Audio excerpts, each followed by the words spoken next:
राजीव दीक्षित जी, दम है तो राजीव दीक्षित पे वीडियो बनाकर दिखाओ, दम है तो उसकी फिलॉसफी का प्रचार करो, क्योंकि कोई यूट्यूबर हिंदुस्तान का राजीव दीक्षित पे और उनकी फिलॉसफीज पे इन डेप्थ वीडियो नहीं बना रहा है। सबको डर है। राजीव भाई दीक्षित को लगातार सुनता था मैं।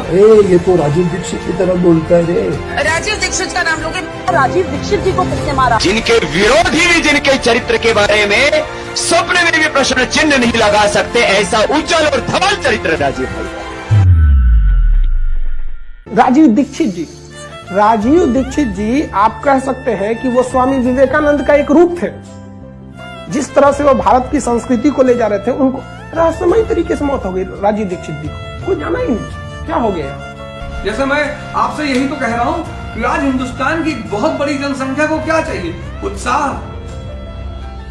बहुत सारी बीमारियां हैं जिनका कोई दवाई नहीं है, और मैं इस जो एलोपैथी है इस पर भी मैं आपसे चर्चा करूंगा। मैं राजीव भाई दीक्षित को लगातार सुनता था, मैं बड़ा उनसे हर बात पर सहमत रहता था। उनकी भी हत्या हुई इसीलिए।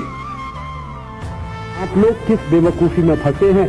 क्वालिटी ऑफ लाइफ की बात करिए, क्वालिटी ऑफ प्रोडक्ट बेवकूफी की बातें हैं। ये बहुत गंभीर बात है जो मैं कह रहा हूं। क्वालिटी ऑफ लाइफ, जीवन का मूल्य, जीवन की गुणवत्ता, जीवन में उत्तमता, इसको समझिए। क्वालिटी ऑफ लाइफ में जिंदा रहने की कोशिश करिए। क्वालिटी ऑफ प्रोडक्ट जो है वो आपको कोई दिशा देने वाला नहीं। इसलिए स्वदेशी बनिए माने प्रकृति की तरफ लौटिए, स्वदेशी बनिए माने भारतीयता की तरफ लौटिए। ये जो टूट गया है रिश्ता पिछले 500 साल में अंग्रेजों के आने के कारण, उस टूटे हुए रिश्ते को जोड़ने के लिए मैं एक पुल का काम कर रहा हूं। बस इतनी भूमिका है, इससे ज्यादा कोई भूमिका नहीं। और अगर ये भूमिका आपको समझ में आ जाए तो आपका बहुत बहुत आभार, बहुत बहुत शुक्रिया, बहुत बहुत धन्यवाद। लेकिन आज भी कमी है।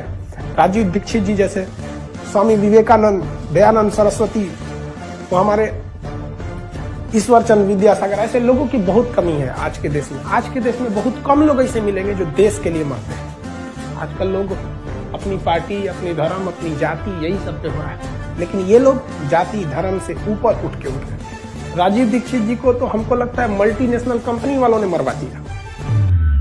पहले गांव वाले डरते थे कि साहब इस विदेशी कंपनी के खिलाफ कैसे करेंगे, सरकार पीटेगी, पुलिस मारेगी। मैंने कहा मारेगी, इससे ज्यादा क्या करेगी। और उस दिन क्या हुआ कि जब हम ये सारा काम कर रहे थे तो केडिया कंपनी ने अपने कुछ गुंडे बुलवाए, तो उसके बाद भी हमने काम नहीं रोका। ये उनके डराने का तरीका था।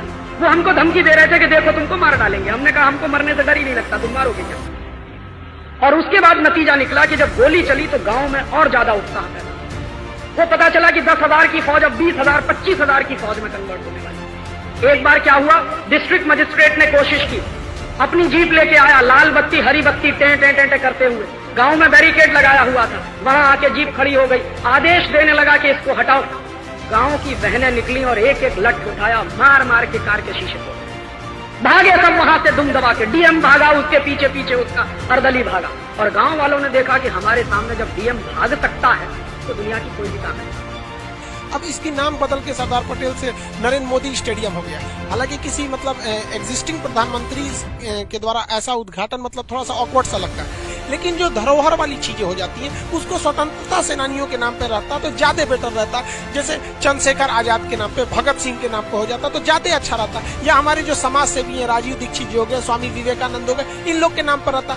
जो भी सिस्टम में बैठे उन सबको मत छेड़ो इन युवाओं को, इनसे लड़ना बड़ा मुश्किल होगा। ये ऐसा इतिहास लिख देंगे जिसे पढ़ना बड़ा मुश्किल होगा।